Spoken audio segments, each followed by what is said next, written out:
কি বলেন, ভাঙড় বিধানসভাতে আপনাদের সহকর্মী আজকে মারা গেল এবং বিধায়ক নওশাদ সিদ্দিকী সাহেবের সাথে আপনাদের দেখা গিয়েছিল, কি বলবেন?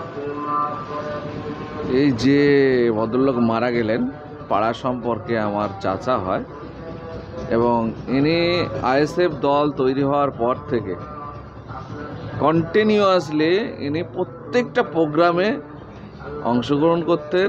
যত দূর দূরান্তে হোক, ভাইজানের কোনো প্রোগ্রাম হচ্ছে শুনলে উনি দরকার হলে একাই চলে যেতেন। এতটাই আন্তরিক ছিলেন, এতটাই দলকে ভালোবাসতেন এবং ভাইজানদেরকে ভালোবাসেন। ভাইজানদের উদ্দেশ্যকে বাস্তবায়িত করার জন্য অত্যন্ত আন্তরিকভাবে পরিশ্রম করতেন, যার কারণে ভাইজানরা শোনার পরে যে তিনি মারা গেছেন, এক কথাতেই তিনি অন্য সব কাজ বাদ দিয়ে আমাদের এই গ্রামে তানার জানাজার জন্য তিনি হাজির হয়েছিলেন।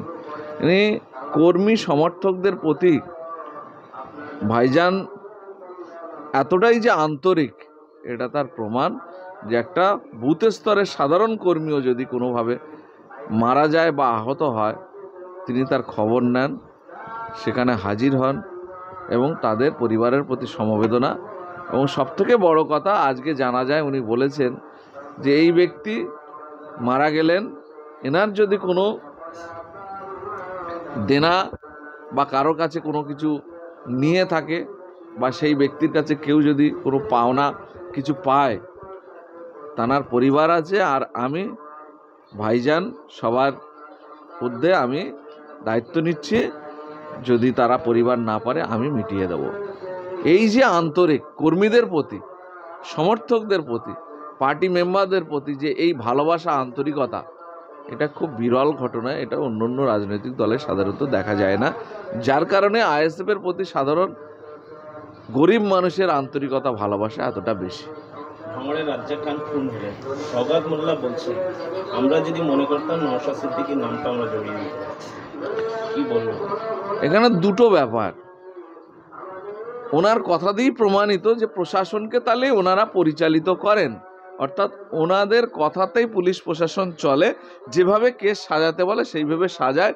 ইতিপূর্বে আমরা দেখেছি যে যত কেস হয়েছে সেগুলো একজন যদি কোনো রকম কিছু ঘটায়, তার সঙ্গে আরও 50 জনকে জড়িয়ে এক একটা কেসে 67, 68, 65, 70 জন এরকম ভোটার লিস্ট ধরে কেস সাজানো হয়েছিল ইতিপূর্বে আমরা যে কেসগুলো দেখেছি।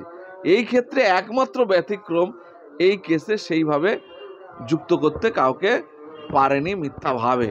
এটাতে ওনারা ব্যর্থ হয়েছেন, যার কারণে এই কথা বলছেন। এটার ক্ষেত্রে ওনারা যা করতে এতদিন করে আসছিলেন সেইটার ব্যতিক্রম হয়ে গেছে। আর আমি যেটা এই ওনার এই কথার পরিপ্রেক্ষিতে বলবো, পুলিশ প্রশাসন তাহলে কি ওনাদের কথাতেই চলে, ওনাদের নির্দেশেই চলে? অর্থাৎ ইচ্ছা করলে জড়িয়ে দিতে পারি, তার মানে কি ওনাদের ইচ্ছা করেই বিরোধীদেরকে তার মানে দমন করার সেই ক্ষমতা ওনারা রাখেন। অর্থাৎ ওনাদের কথাতেই পুলিশ প্রশাসন নিয়ন্ত্রিত হয়, পরিচালিত হয়, সেটা হচ্ছে ওনার কথাতেই প্রমাণিত। রাজ্জাক খান খুনের পর পুলিশ আসার আগে সওগাত মোল্লা, হ্যাঁ, ওইটাই আমি বলতে চাইছিলাম যে ওই স্পটে আধ ঘন্টার মধ্যে পৌঁছে গিয়ে উনি জোরালো কণ্ঠে নওশাদ সিদ্দিকীকে অ্যারেস্ট করতে হবে, নওশাদ সিদ্দিকীর প্ররোচনায় এই ঘটনা ঘটেছে, নওশাদ সিদ্দিকীর লোকজন এইসব ঘটিয়েছে। উনি তো ওখানে আপ্রাণ চেষ্টা করেছেন কিভাবে নওশাদ সিদ্দিকীকে জড়িয়ে দেওয়া যায়, নওশাদ সিদ্দিকীর লোকজনদেরকে জড়িয়ে দেওয়া যায়। তাহলে উনি যে বলছেন আমি চেষ্টা করলে এই হতো সেই হতো, উনি চেষ্টা করে ব্যর্থ হয়েছেন, এটা প্রমাণিত। এবং ওনার এই চেষ্টার যা করে যাচ্ছেন তাতে সাধারণ মানুষ কিন্তু হাসছে যে ওনার কি কোনো প্রবলেম হলো না কি হলো, যে প্রশাসন যে তদন্ত করছে সেই তদন্তে যা উঠে আসছে তাতে সবাই ধরা পড়ছে, সব তৃণমূলের লোক কম বেশি ম্যাক্সিমাম যে আসামি ধরা পড়েছে তার ছবি ওনার সঙ্গে আছে। তারপরে উনি এক নাগাড়ে বলে যাচ্ছেন আইএসএফ আইএসএফ আইএসএফ। সাধারণ মানুষ বলছে এটা তৃণমূলের নিজেদের গণ্ডগোলের ফলে ঘটেছে, নিজেদের মধ্যে ভাগাভাগির গণ্ডগোলে মার্ডার হয়েছে।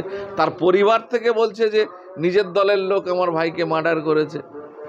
হায়রে মানুষ সবাই বলছে। আর তদন্তের মাধ্যমে যারা প্রমাণ প্রুফ সহ যারা অ্যারেস্ট হচ্ছে তারাও তৃণমূলের লোক। তারপরে উনি এককভাবে বলেই যাচ্ছেন। সুতরাং এটা একটা হাস্যকর ব্যাপার। উনি যা বলছেন এটা একটা সাধারণ মানুষের কাছে হাসির খোরাকে পরিণত হচ্ছে। ওনার এই কথা সাধারণ মানুষও খাচ্ছে না, আর পুলিশ এতে প্রভাবিত এই ঘটনাতে অন্তত হবে না, কারণ এই ঘটনার পুরো প্রমাণ প্রুফ যা কিছু সব ওনার বিরুদ্ধে। 21শে জুলাই সেই মঞ্চে ওয়াকফ সম্পত্তি এত বড় একটা ইস্যু, তার একটা বাক্য উচ্চারণ করেনি। না, ওয়াকফ নিয়ে তো দিদি অলরেডি বলে দিয়েছে যে পশ্চিমবঙ্গে এই নিয়ে আন্দোলন করা যাবে না, যারা আন্দোলন করবে আমার থেকে বড় শত্রু আর কেউ হবে না। সুতরাং ওয়াকফ নিয়ে যে দিল্লির সরকারের সঙ্গে ওনারা যে এক তালে পা মিলিয়ে চলছে, এটা তো উনি মুখ্যমন্ত্রী নিজে প্রমাণ করে দিয়েছেন। এবং পশ্চিমবঙ্গে যে আন্দোলনের ঢেউ উঠেছিল সেটাকে জোর করে প্রেশার করে সেগুলোকে বন্ধ করার চেষ্টা হচ্ছে, এবং যেখানে যে আন্দোলন হচ্ছে তা আন্দোলনকারীদের বিরুদ্ধে মিথ্যে কেস সাজানো হচ্ছে, তাদেরকে জেলে রাখা হচ্ছে। ভাঙড়ের ক্ষেত্রে প্রায় 30-35 জনকে 14 তারিখে যে মিছিল ছিল সেইটাকে কেন্দ্র করে জেলে ঢোকানো হয়েছে, এবং প্রায় 60-63 দিন পরে তারা জামিন পেয়েছে। এই ওয়াকফ নিয়ে যারা আন্দোলন করছে, দমনপীড়ন চলছে পশ্চিমবঙ্গের বুকে। সুতরাং ওয়াকফ নিয়ে উনি যে ওয়াকফ সম্পত্তি রক্ষা করার কথা বলছেন, ওয়াকফ আইনের বিরোধিতা করবেন, সেরকম মনোভাব তো দেখা যাচ্ছে না। সেই মঞ্চে মুসলিম কোনো নেতা ব্যতিক্রম ফিরহাদ হাকিম ছাড়া কেউ কোনো বক্তব্য রাখার চান্স পেলেন না 21শে জুলাই। এটা ওনাদের অভ্যন্তরীণ ব্যাপার। এর থেকে বঞ্চিত শুধু না, এটা থেকে প্রমাণ করতে চাইছেন এবং হিন্দু সমাজের কাছে একটা বার্তা দিতে চাইছেন।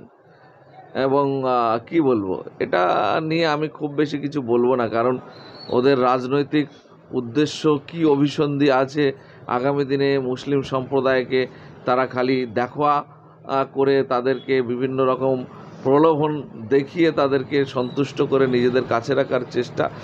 নেতা তৈরি করা বা প্রকৃত অধিকার, নেতৃত্বের জায়গা আসা মানে তো প্রকৃত অধিকার দেওয়া। আর যারাই আছে 2-1 জন সিদ্দিকুল্লাহ চৌধুরী তারা তো একেবারে কাঠের পুতুল, তাদের যা বলে তাই শোনে। তাদের ব্যক্তিগত স্বাধীনতা বলে তো কিছু আছে বলে আমার মনে হয় না, এবং নিজেদের মনের কথা বলার মতন দলে কোনো জায়গা নেই। সুতরাং ওদের দল যেভাবে চলছে তাতে এই যে সংখ্যালঘু করে মুখে বলা আর বাস্তবের সঙ্গে তার বিস্তর তফাৎ, এই সব কিছুর মধ্য দিয়ে তার প্রমাণ।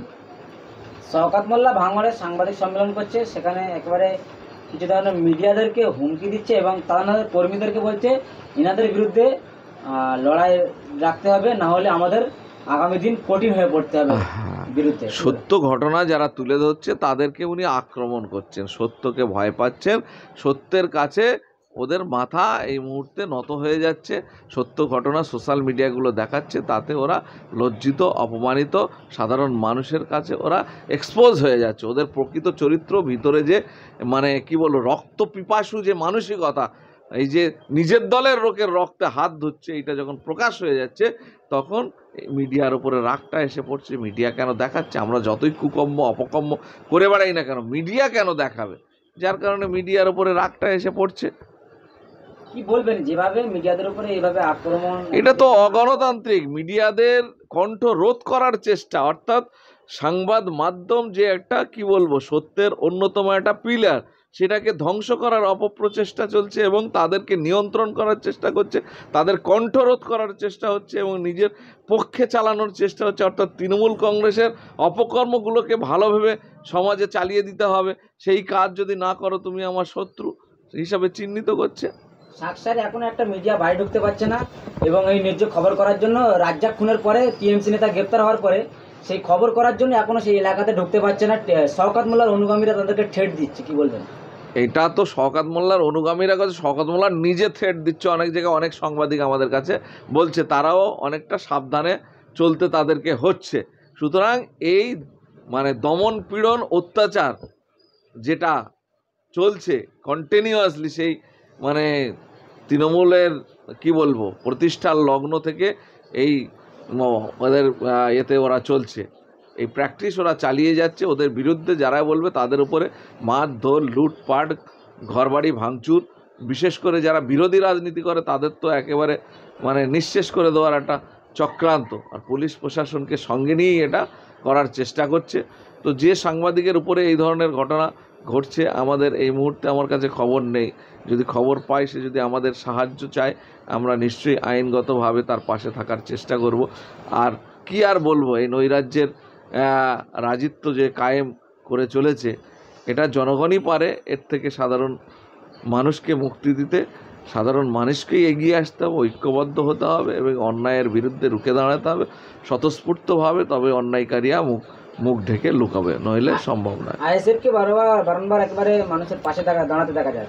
এবারে গণতন্ত্রের উপরে হাত পড়ছে। ভাঙড়ে একাধিক সাংবাদিক আক্রান্ত এবং এখনো একটা সাংবাদিক তার বাড়িতে যেতে পারছে না শওকত মোল্লার এলাকায় বলে। আমরা প্রশাসনিকভাবে পাশে যেমন থাকব, আমরা মানে সর্বতোভাবে তার পাশে থাকব, আমরা রাজনৈতিকভাবে তার পাশে থাকব, সামাজিকভাবে পাশে থাকব, আইনগতভাবে তার পাশে থাকব।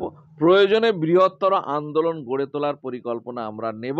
এই সব খোঁজ খবর নিয়ে আমরা দেখব খুব তাড়াতাড়ি এই বিষয়ে আমরা মানে কোনো রকম সিদ্ধান্ত নেওয়ার জায়গায় যাব।